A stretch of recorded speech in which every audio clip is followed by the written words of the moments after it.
میں نے بڑے بڑے اونچ نیچ دیکھی ہے، لیکن جتنی مجھے تکلیف ہوئی کہ شہباز شریف کا 16 ارب روپے کا open end shut case F I A میں، یہ مریم نواز کا کیس کیا ہے جی؟ 4 لندن کے فلیٹ، اور وہ جج پوچھ رہے ہیں جی آپ ثابت کریں کہ ان کے ہیں یا نہیں، اور وہ کہہ رہے ہیں ہمارے ہیں۔ تو آپ بجائے ہر پبلک آفس ہولڈر سے اگر میرے پاس اثاثے میری انکم سے زیادہ ہیں، میری ذمہ داری ہے بتانا۔ وہ کہتا ہے جی آپ ثابت کریں۔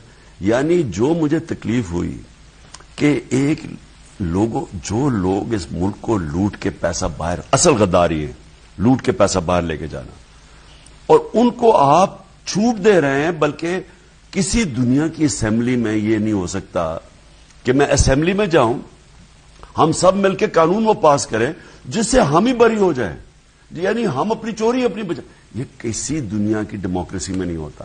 یہ تو اتنی شرمناک چیز ہے۔ اور میں چھوڑیں، میں جدھر گیا ہوں پاکستانیوں کو اتنی تکلیف ہوئی کہ صرف یہاں چھوٹا چور ہی پکڑا جا سکتا۔ خان صاحب، اس سے زیادہ جو بڑھ کے ڈیمانڈ یہ پہ آ رہی ہے مریم صاحبہ کی طرف سے، ایک تو ہمارے کیسز واپس ہوں، وہ ہم دیکھ رہے ہیں کہ وہ بریت ہو رہی ہے، اور وہ کہہ رہی ہیں کہ لیول پلئنگ فیلڈ اس وقت یہ ہمیں ملے گا جب عمران خان اور ان کے لیڈران، جو پی ٹی آئی کے لیڈران بھی جیل میں جائیں گے جس طرح ہم گئے تھے، تو پھر یہ لیول پلئنگ فیلڈ ہمیں ملے گا۔ مریم اور اس کے باپ کا اور یہ زرداری اور وہ بلاول، ان کا پرابلم کیا ہے؟ یہ سمجھتے ہیں کہ ہم کوئی خاص لوگ ہیں جو قانون سے اوپر ہے۔ پاکستان کا قانون صرف کمیوں کے لیے ہے، غریبوں کے لیے ہے۔ ہمارے جیسے لوگوں کو ہم جو مرضی کریں اس ملک میں، پاکستان کا قانون ہمارے لیے نہیں ہے۔ اور کسی کی جرت کیسے ہوئی ہمیں جیل میں ڈالنے کی؟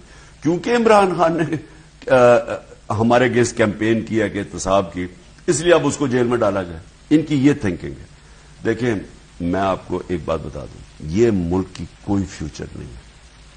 اور مجھے افسوس سے کہنا پڑتا کہ جب میں 3.5 سال پاور میں تھا، میں کہتا گیا کہ ان کے اوپر رائپ کیسز ہیں، ان کو پکڑ کے جیلوں میں ڈالو۔ میں ان کو کہتا گیا کہ 30 سال سے چوری کر رہے ہیں، آپ اگر ان کو جیلوں میں نہیں ڈالیں گے، یہاں کرائم ختم نہیں ہو سکتی، کرپشن نہیں ختم ہو سکتا، ملک وائبل ہی نہیں ہو سکتا۔ کیونکہ صرف امیر اور غریب ملکوں میں فرق کیا ہے؟ امیر ملکوں کے اندر بڑے ڈاکوں کو وہ جیلوں میں ڈالتے ہیں، غریب ملکوں کے اندر صرف چھوٹے چور جیل میں ڈالتے ہیں۔ اور یہ مریم اور یہ سارے، ان کو پتا ہے کہ یہ سارا پیسہ چوری کا ہے، ان کو کیونکہ یہ بتا ہی نہیں سکتے۔ اس کا بیٹا جو ہے، یہ تو 4 فلیٹ ہے نا لندن میں، تو جو اس کا بیٹا رہتا ہے 1 ہائیڈ پارک، وہ سب سے مہنگا، کوئی 10 ارب کا گھر ہے، وہ کدھر سے پیسہ ہے؟ خبریں آ رہی ہیں کہ بڑے میاں صاحب انتظار کر رہے ہیں آپ کے لانگ مارچ کا، جو ہی آپ اناؤنس کریں گے تو پھر واپسی کا وہ بھی اتنے اناؤنس کر دیں گے۔ وہ میں تو کہتا ہوں کہ وہ واپس آئے، اور میں تو بلکہ کہتا ہوں کہ کیونکہ اسے بچ تو اب جانا ہے، اب تو ساروں کو این آر او مل گیا، اب تو صرف چھوٹا چور پکڑا جائے گا، بڑے ڈاکوں کو ہمارا قانون انہوں نے بنائی ایسا دیا ہے وہ پکڑا۔